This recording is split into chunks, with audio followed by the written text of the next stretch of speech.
Muy bien, entonces vamos a arrancar la clase, va a ser corta, no va a durar yo creo que ni 25 minutos.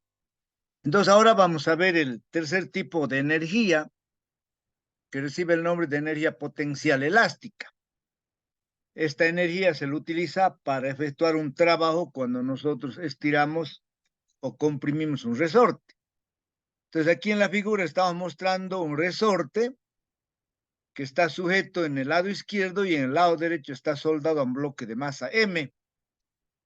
Si nosotros queremos estirar el resorte, debemos aplicar una fuerza hacia la derecha. En ese caso, la fuerza P es una fuerza resultante que aplicamos hacia la derecha para estirar el resorte. Entonces, si estiramos una distancia X, hay una ley que recibe el nombre de ley de Hooke o ley de Robert Hooke, que esta ley se aplica justamente cuando se comprime o se estira un resorte. De acuerdo a Hooke, cuando nosotros estiramos un resorte, tenemos que efectuar una fuerza. Y esa fuerza es proporcional a X, es decir, es proporcional al alargamiento que sufre el resorte. Y es una ecuación lineal que se escribe fuerza igual a K por X, donde F recibe el nombre de fuerza elástica o fuerza restauradora. K es la constante del resorte y X es el estiramiento que sufre el resorte. Si es que nosotros anulamos la fuerza P, el resorte vuelve a su longitud original gracias a la acción de esta fuerza elástica. Por eso es lo que recibe el nombre de fuerza restauradora. Ahora, la energía potencial elástica para un resorte está dada por la siguiente expresión. U igual a menos 1/2 de K por X al cuadrado. Vamos a utilizar la letra U mayúscula para representar la energía potencial elástica. ¿Ya? Entonces la energía potencial elástica es igual a 1/2 de K por X al cuadrado, donde K es la constante de recuperación del resorte. La constante depende del tipo de resorte, del material, del espesor, del número de espiras, etcétera, cuyo valor lo tenemos que dar o lo podemos determinar en forma experimental o también se tienen en las tablas. Y X es el alargamiento del resorte que también recibe el nombre de elongación del resorte. Si nosotros estiramos un resorte desde un valor X1 hasta un valor de X2, debemos efectuar un trabajo. Y en este caso el trabajo lo realiza la fuerza elástica. Entonces, si ustedes pueden observar aquí delante del 1/2 hay un signo menos. Ese signo menos tiene solamente un significado físico. Significa que si el resorte se estira hacia la derecha, la fuerza actúa hacia la izquierda. ¿Ya? Aquí, por ejemplo, en el ejemplo, el resorte se estira hacia la derecha, X es positiva, pero la fuerza actúa hacia la izquierda. Entonces, como tiene sentido contrario, lo que en esta ecuación se coloca el signo menos. Entonces, para estirar un resorte, el trabajo que hace la fuerza elástica va a ser igual a menos 1/2 de kx2 al cuadrado menos 1/2 de kx1 al cuadrado. Este primer término, 1/2 de kx2 al cuadrado, es la energía potencial elástica final. Y 1/2 de kx1 al cuadrado es la energía potencial elástica inicial. Todas estas energías siempre van presididas por el signo menos. Entonces, si aquí factorizo el signo menos por menos, es más. Entonces, podemos escribir que el trabajo que hace la fuerza elástica es igual a 1/2 de kx1 al cuadrado menos 1/2 kx2 al cuadrado. O u sub 1 menos u sub 2. ¿Ya? Entonces, este es el trabajo realizado por la fuerza elástica. Ahora vamos a ver cuál será el trabajo realizado por la fuerza P. Entonces, nuevamente, el trabajo que realiza la fuerza P lo vamos a representar con B doble prima. Entonces, el trabajo total va a ser igual al trabajo que realiza la fuerza P más el trabajo que realiza la fuerza elástica. Y de acuerdo al teorema de trabajo y energía que hemos visto en la anterior clase, el trabajo total es igual al cambio variación de la energía cinética. Energía cinética final menos energía cinética inicial. Entonces sustituimos el trabajo elástico por esta expresión. Menos un medio kx2 al cuadrado menos un medio kx1 al cuadrado. ¿No? Y luego todo este término entre paréntesis que está con signo menos lo llevamos al lado derecho. Entonces vamos a tener que el trabajo W', el trabajo que hace la fuerza P, es igual al cambio variación de la energía cinética más el cambio variación de la energía potencial elástica. ¿Ya? Vamos a ordenar aquí en el primer paréntesis del lado derecho la energía cinética final y la energía potencial elástica final. Factorizamos el signo menos, abrimos un paréntesis y luego aquí sumo la energía cinética inicial más la energía potencial elástica inicial. ¿Ya? Entonces el trabajo que hace la fuerza P va a ser igual a la suma de las energías cinética y potencial elástica final menos la suma de la energía cinética inicial y la energía potencial elástica inicial. Ahora, la suma de estas dos energías recibe el nombre de energía mecánica total. Entonces, este primer paréntesis del lado derecho será la energía mecánica total final. Y la suma de estas dos energías iniciales será igual a la energía mecánica total inicial. Ahora, puede darse nuevamente la situación en que la única fuerza que actúe sea la fuerza elástica. Entonces, si no actúa la fuerza P, este trabajo W' va a ser cero. ¿Ya? Entonces, reemplazamos cero aquí en el lado izquierdo, este término pasa al lado izquierdo o este pasa al lado derecho. Y vamos a tener que la suma de la energía cinética inicial más la suma de la energía potencial elástica inicial va a ser igual a la suma de la energía cinética final más la energía potencial elástica final. Nuevamente, como las únicas dos energías que intervienen aquí en el sistema resorte-masa, vamos a tener que la suma de estos dos términos, tanto en el lado izquierdo como en el lado derecho, representan la energía mecánica total. Y si la energía mecánica total inicial es igual a la energía mecánica total final, entonces esta última ecuación también representa el principio de conservación de la energía mecánica. ¿Ya? Principio de conservación de la energía mecánica. Entonces, la suma de estos dos términos es la energía mecánica total inicial y la suma de estos otros dos términos del lado derecho, la energía mecánica total final.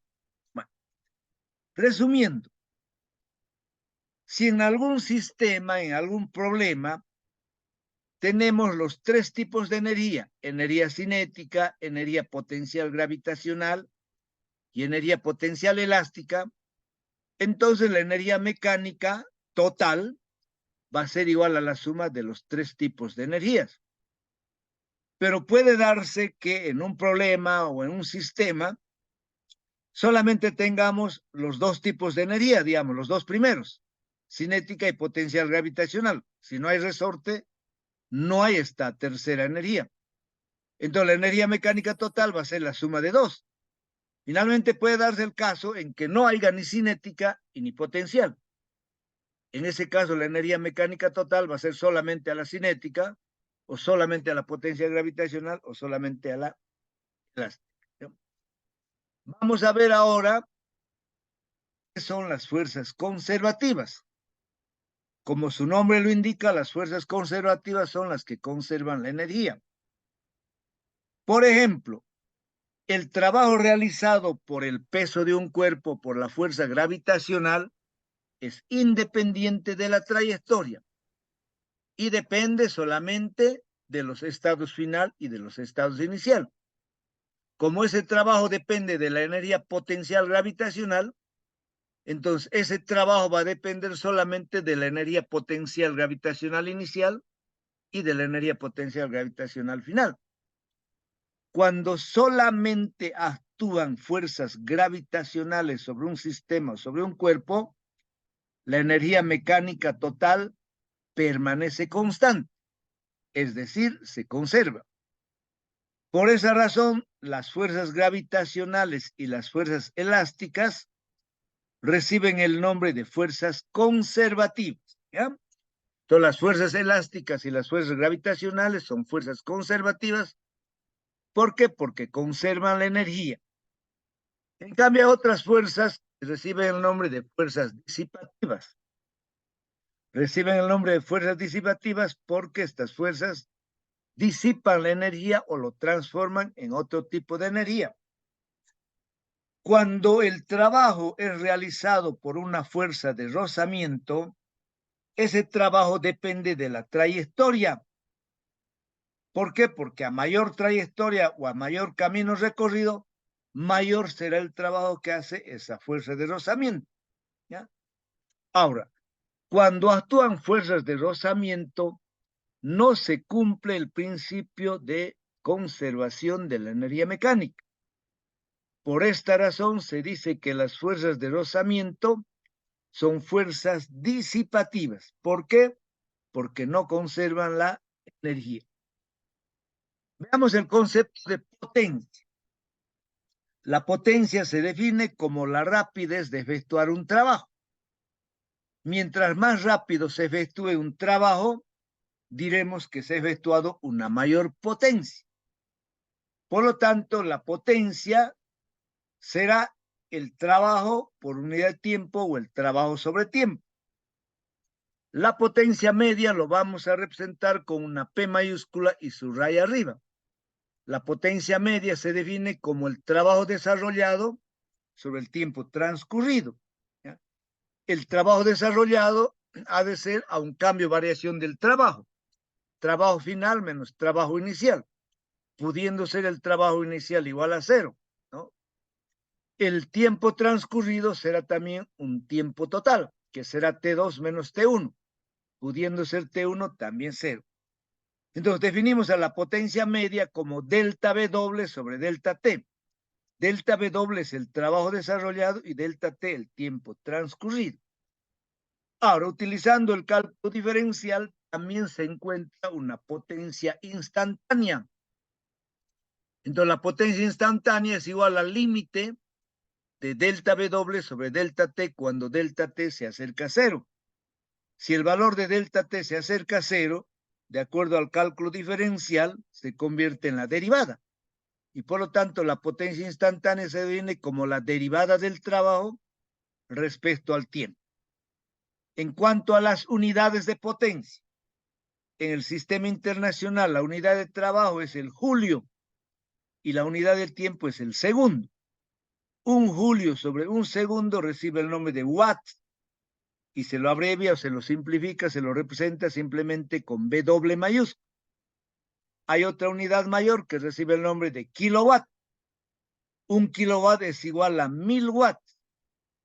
En el sistema inglés la unidad de trabajo es la libra-pie o el pie-libra y la unidad de tiempo es el segundo. Entonces la unidad de potencia es pie-libra o libra-pie por segundo. Normalmente se utiliza una unidad mayor que recibe el nombre de caballo de vapor o horsepower. En inglés, estas siglas se los representa simplemente por HP. La potencia de los motores, la potencia de una bomba para bombear agua, de un compresor, etcétera, etcétera, se expresan en caballos de vapor o en HPs.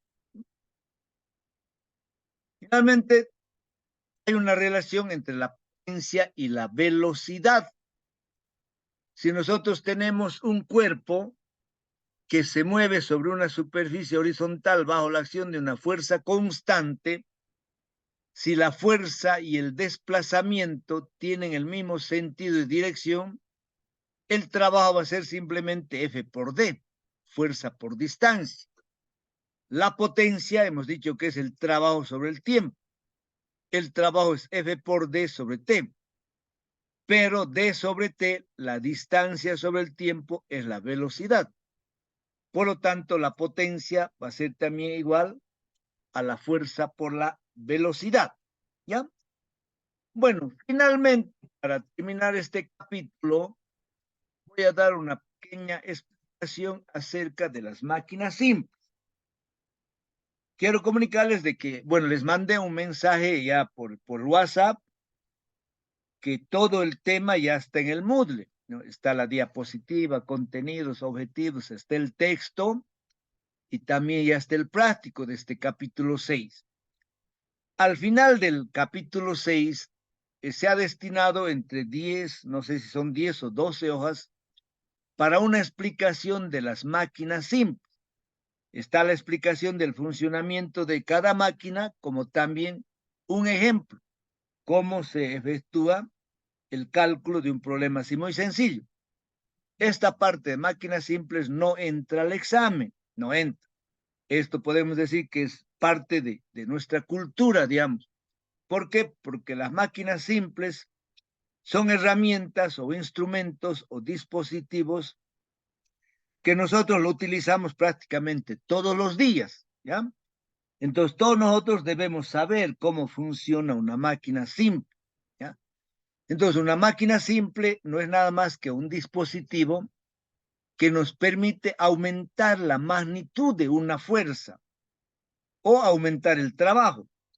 Esto hace de que el esfuerzo físico, el esfuerzo humano, sea mucho menor. Es decir, para levantar, por decirte, un cuerpo de 100 kilos, nosotros solamente tenemos que hacer una fuerza de 50 o de 25. Entonces nos permite a nosotros disminuir el esfuerzo, ¿ya? Entonces, como ejemplos de estas máquinas simples, tenemos las palancas, las poleas, el plano inclinado, el torno y el tornillo. Las palancas, perdón, hay una variedad de palancas, ¿ya? Las palancas utilizan como principio lo que hemos visto en el capítulo 3, el momento o el torque que produce una fuerza. Ya sabemos que el torque no es nada más que la rotación que produce una fuerza y que eso depende sobre todo del brazo de palanca. Aquí aquí en esta figura estamos viendo una palanca, ¿ya? Entonces la palanca consiste solamente en una barra o una varilla muy larga. La barra tiene que ser rígida, desde luego, no tiene que deformarse, que nosotros hacemos girar esa barra apoyada en un determinado punto. Entonces, en este caso, la barra está apoyada en este punto y el brazo de palanca es esta distancia, de aquí hasta arriba. Mientras mayor sea esta distancia, va a ser mayor el efecto de rotación. Y por lo tanto, si aquí tenemos una piedra, por ejemplo, una piedra en el camino que está estorbando, entonces con una palanca nosotros lo podemos retirar o lo podemos mover. Como ejemplos de varios instrumentos, les decía que utilizamos en la casa y que tienen el principio del torque, tenemos varios, como por ejemplo un alicate, una tenaza, unas tijeras, ¿ya? Cumplen con el principio de torques.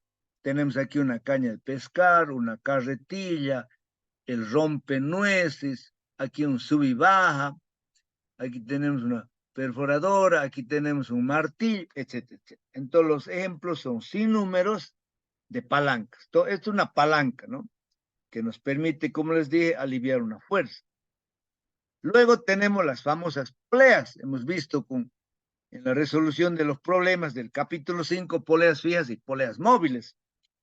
Entonces, una polea fija combinada con una polea móvil nos facilita a nosotros el poder levantar cuerpos pesados. ¿Por qué? Porque nos disminuye la fuerza que aplicamos. Si nosotros tenemos, fíjense aquí, una combinación de una polea móvil y una polea fija. Si queremos levantar un cuerpo de 60 kilos, colocamos aquí una polea móvil. Entonces, estos 60 se reparten en 30 en en la cuerda del lado izquierdo y 30 en el lado derecho. Entonces, si de aquí jalamos de una polea fija, solamente tenemos que hacer una fuerza de 30 kilos para alzar una 60. Y si nosotros colocamos dos poleas móviles y dos poleas fijas, entonces haciendo una fuerza de 15 kilos, vamos a levantar 60 kilos. O haciendo una fuerza de 25 kilos, podemos levantar 100 kilos. ¿Ya? Hoy en día todavía se siguen utilizando las poleas fijas y móviles, ¿no? Sobre todo en el campo de la construcción, los albañiles, o excepcionalmente, digamos, en el campo, en algunos talleres. El plano inclinado. El plano inclinado también nos facilita a nosotros cargar cuerpos de diferente forma, de diferente naturaleza, sobre una plataforma, sobre la carrocería de un carro, etcétera, etcétera. O sea, verticalmente sería muy difícil subir este cuerpo jalando, pero si colocamos un plano inclinado, la fuerza que tengamos que hacer va a ser menor y vamos a poder subir con mucha facilidad. Lo mismo aquí, si nosotros queremos subir verticalmente, tenemos que cargarlo. En cambio, si colocamos un plano inclinado y pechamos, entonces el cuerpo va a subir. Y de la misma forma, por ejemplo, también se puede cargar estos equipos, digamos, un tonel, una barrica, un turril. Podemos nosotros hacerlo girar a través del plano inclinado y eso facilita que se pueda cargar con mayor facilidad. Luego tenemos los tornos, aunque muchos de estos equipos ya debido al avance de la ciencia y tecnología han quedado obsoletos, han quedado solamente de adornos, ¿no? Antiguamente no había instalaciones de agua, pues de agua potable por tubería, por cañería. Lo único que se podía acceder era cavar un pozo cerca de la casa. Entonces el agua era retirada justamente con estos tornos, ¿ya?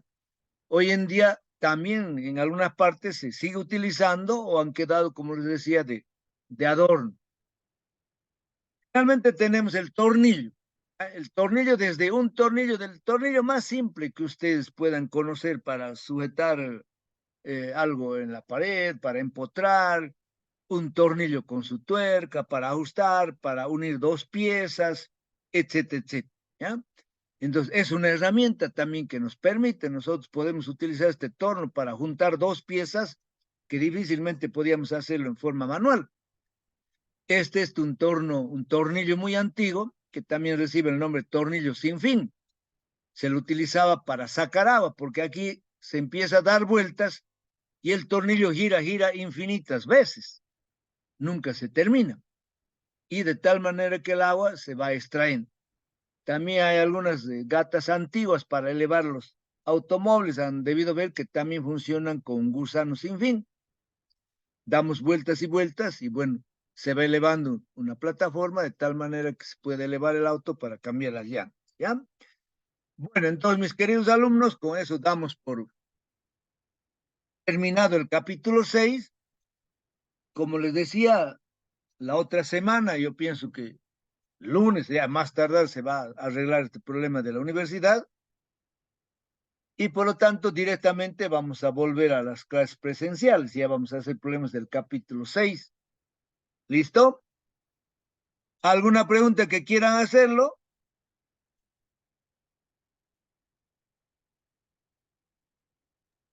Ninguna, ingeniero, se entendió. Ya, entonces, de todas maneras, esta grabación yo lo voy a subir al YouTube y el link lo voy a pasar, bueno, para muchos compañeros que no han podido entrar a la clase, pues. ¿Listo?